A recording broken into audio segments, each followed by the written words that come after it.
We are rolling through the show. We are now completed with the NFL Week 9. And I got to be honest with you, I think Jets fans were rooting pretty aggressively, even though they're already on the losing side of every game so far.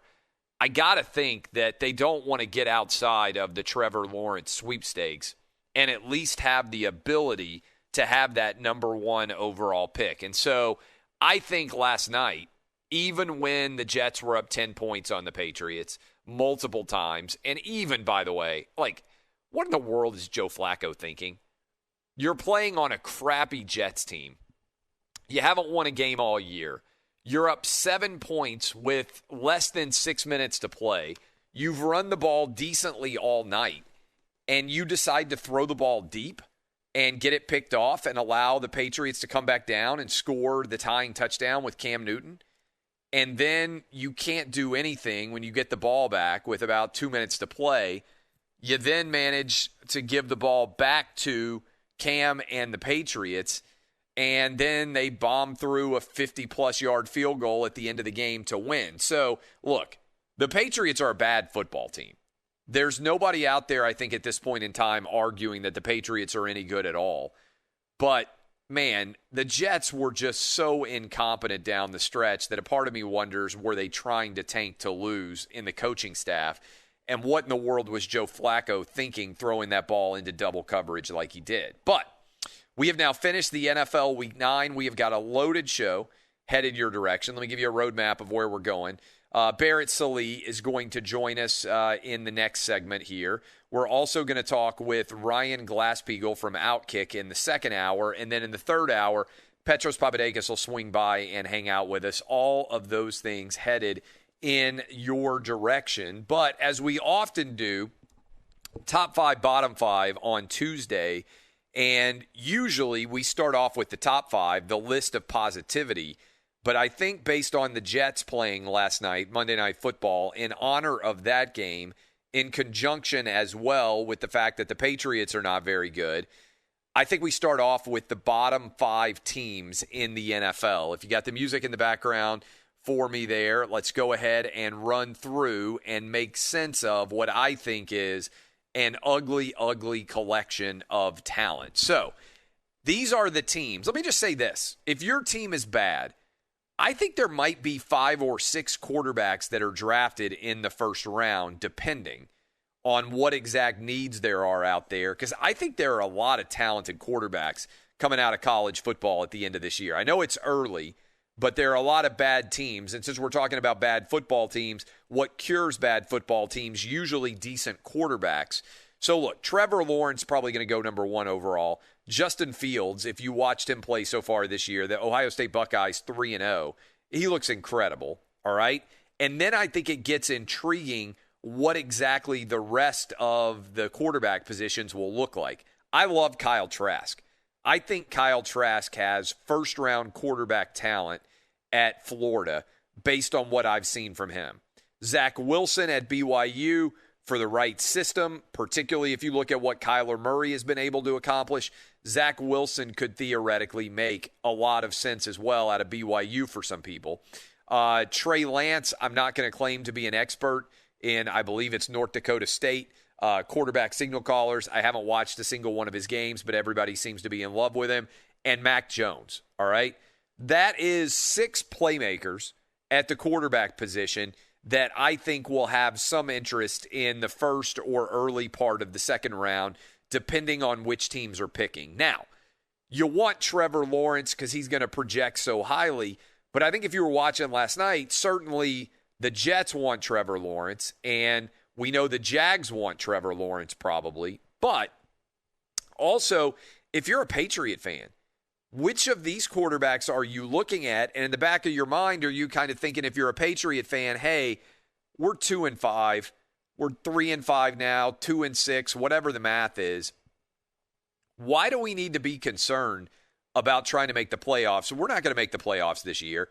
I think we should be trying to get the best possible quarterback, and that means I want us to have the best possible pick to give Belichick an opportunity to try and go and draft the replacement for Tom Brady, because the likelihood out there is not very high that you're going to be able to necessarily get a replacement and bring back Cam Newton or bring back Jarrett Stidham or anybody else.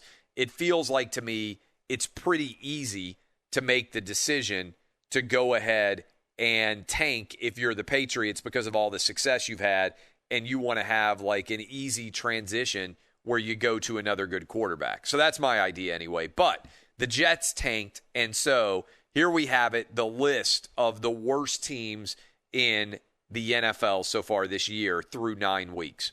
In the 28th spot, I have got the Washington football team. They are sitting at 2-6. Why, you might ask, do I have them at 28? Their only 2 wins are over other NFC East teams. That means, my friends, they are not very good at all. In the 29th spot, and maybe I should flip these teams based on the results, another team that is not very good at all, the Giants. The reason why I have the Washington football team a little bit better than the Giants is because at least they have beaten the Eagles. And I think as a result, the resume is a little bit better for Washington than it is for the Giants. In the 30th spot, I have got the Cowboys. That means 3 of the 5 worst teams in the NFL right now are all from the NFC East.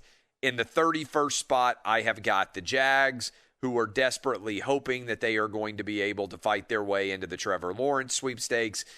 And in the 32nd spot, I have got the poor, misbegotten, awful Jets. All right? So, if we break those down, Dub, how would you assess the bottom 5 teams in the NFL right now? Do you agree with my bottom 5? Well, there's certainly no argument with number 32, the New York Jets.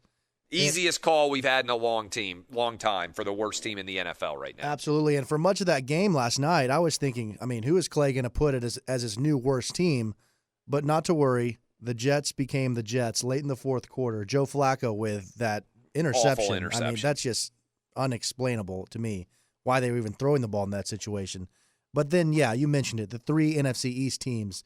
No surprise there. The only surprise is that there's 3 teams in one division that are that bad in the NFL.